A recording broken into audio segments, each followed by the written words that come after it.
जब हम बड़े होंगे ना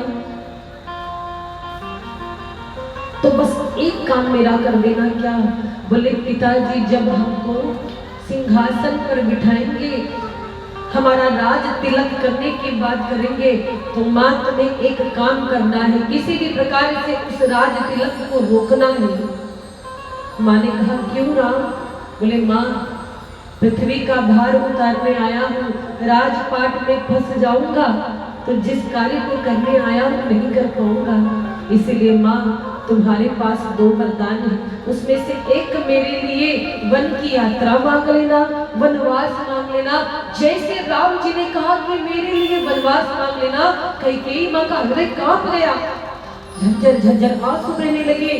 राम ये तुमने क्या कह दिया? मैं तुमसे इतना प्रेम करती हूँ और तुम्हें वन भेजूंगी। राम जी ने कहा माँ क्या तुम अपने राम के लिए इतना नहीं कर सकती हो?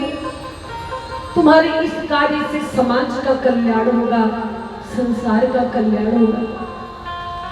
कैकेयी माँ रोने लगी, कहती राम तुमने जो कहा है ना सोच समझ कर कहा है। अरे तुम्हारे इस निर्णय से मैं विधवा हो जाऊंगी, संसार मेरा मुंह नहीं देखेगा, कलंक लगेगा इस कैकेयी पर। और संसार की बात छोड़ो, मेरा भरत मेरा मुंह नहीं देखेगा।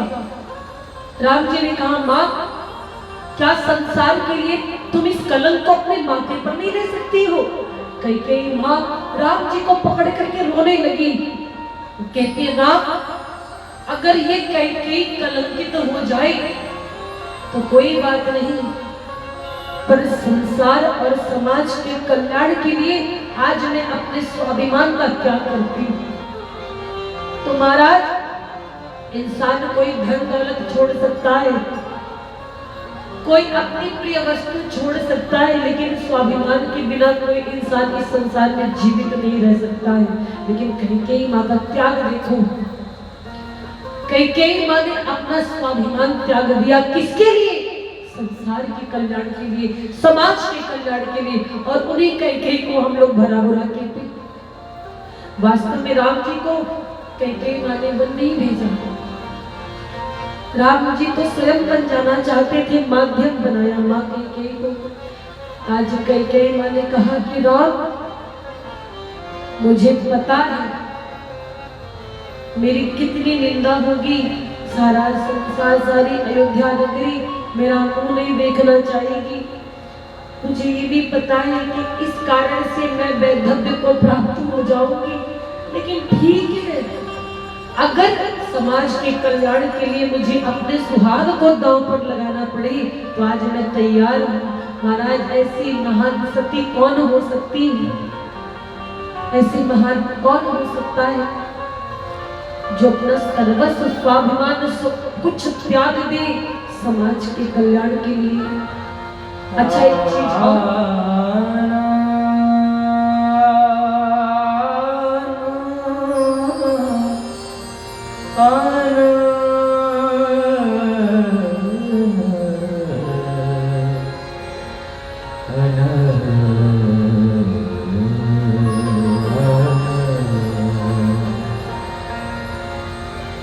कैकेयी माँ कहते ठीक है राम जा मैं वचन देती हूँ। अच्छा एक बात और, राम जी ने केवल वनवास की बात कही थी कि मेरे लिए वनवास मांगना, 14 वर्ष नाम नहीं लिया था, तो माँ कैकेयी ने 14 वर्ष की बात क्यों कही राम जी को? क्योंकि माँ कैकेयी कोई साधारण नारी नहीं है, उनको पता है कि रावण की आयु 14 वर्ष शेष रह गई है, इसीलिए राम जी के लिए 14 वर्ष का वनवास मांगा। महाराज अपने स्वाभिमान तक को दांव पर लगा दिया समाज कल्याण के लिए। पूरे नगर में तैयारी चल रही है, सारे नगर में जय जयकार हो रही है, खुशी हो रही है। राम जी कल राजा बनेंगे और सारे अयोध्यावासी चाहते हैं क्या? कनक सिंहासन शीश मीता, बैठे ही राम होई चित चेता।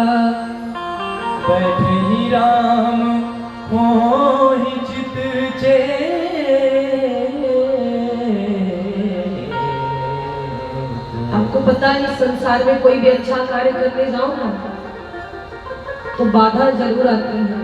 कोई धर्म कर्म का कार्य करो, कोई अनुष्ठान करो, कोई लोक कल्याण का कार्य करो तो लोग आपकी टांग पकड़ के खींचेंगे।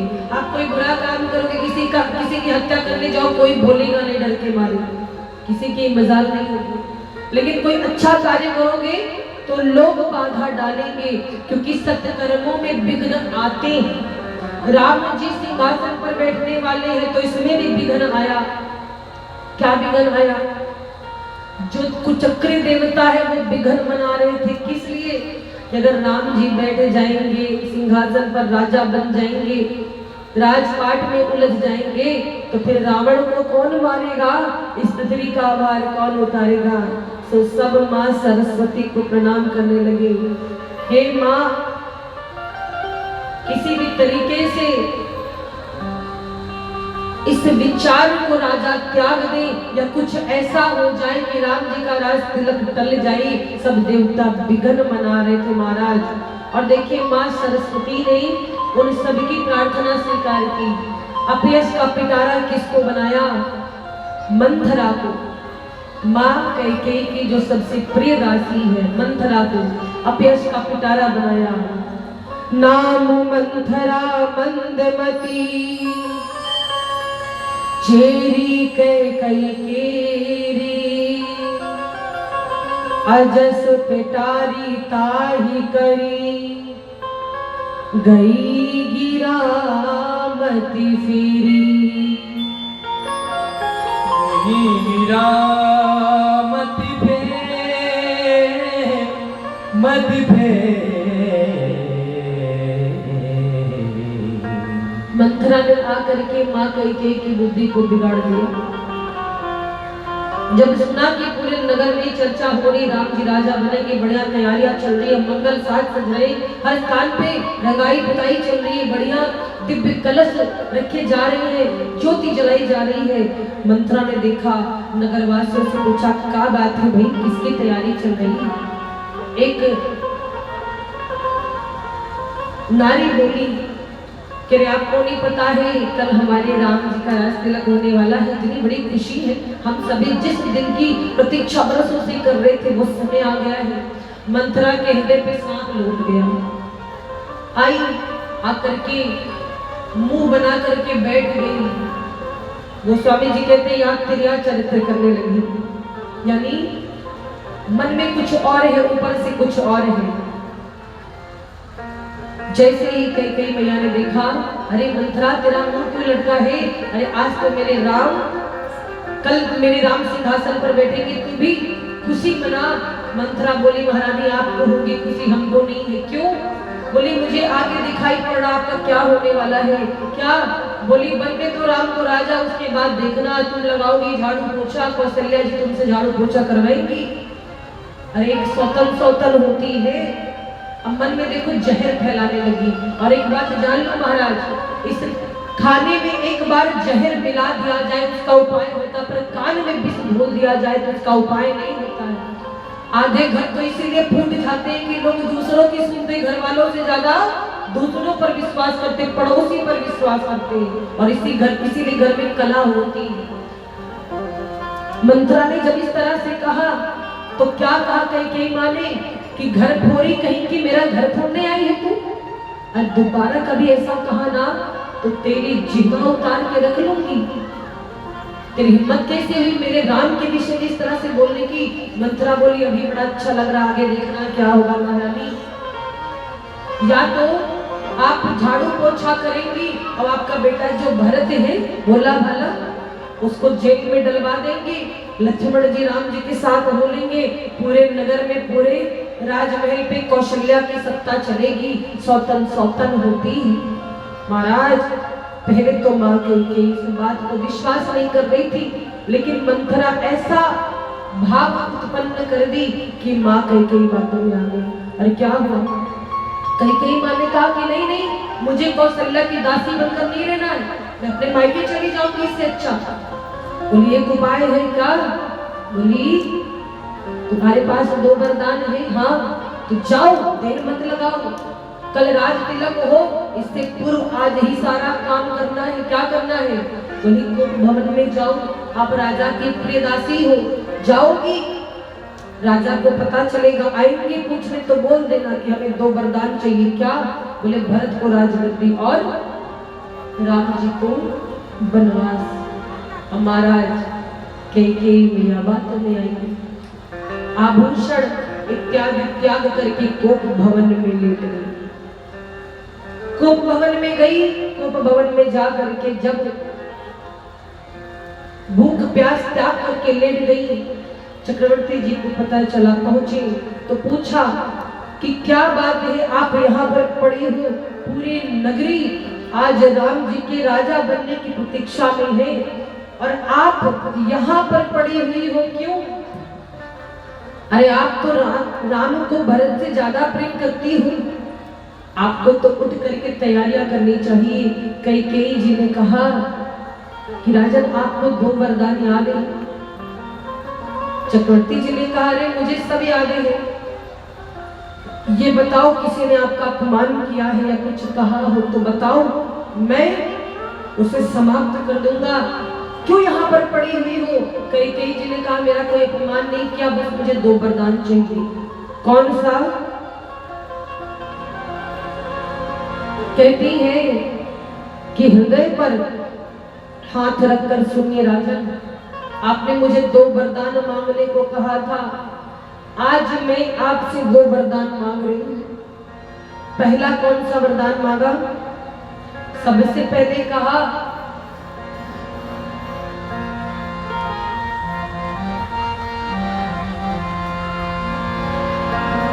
सुनहु प्राण प्रिय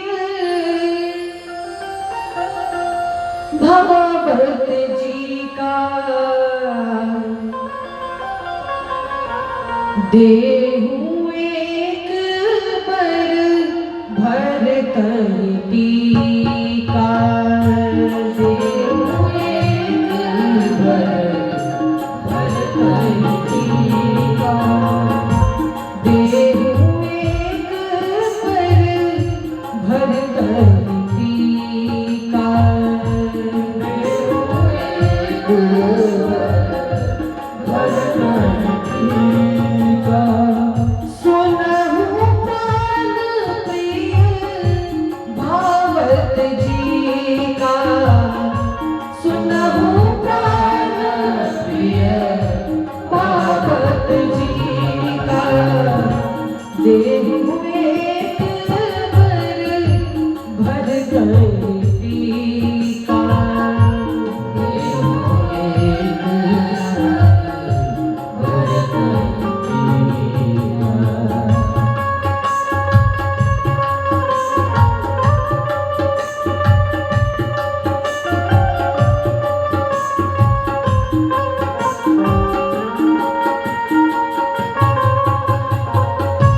जैसे कहा कि सुनहु प्राण प्रिय भावत जी का, देह एक बन भरत जी का। चक्रवर्ती जी जोर जोर से हंसने लगे, बोले अरे यही बात थी, तो इसमें कौन सी बड़ी बात है?